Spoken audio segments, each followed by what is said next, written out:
We think it's important, first of all, from a public education point of view, to get the message out that unnecessarily using fossil fuels is damaging to our natural environment in terms of air quality, in terms of greenhouse gas emissions. And I think when you do understand those environmental consequences, it means you're more cautious about how you use your vehicle and when you use it.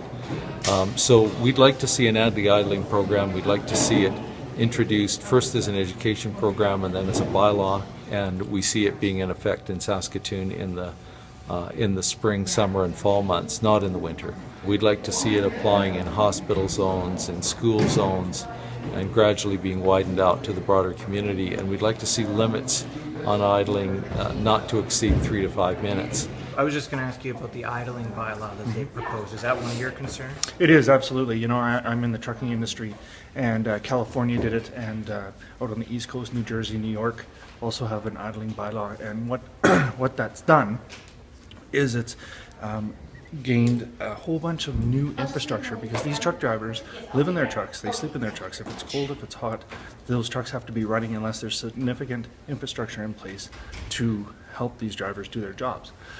What we're finding now is people don't want to go to New Jersey and pick up freight.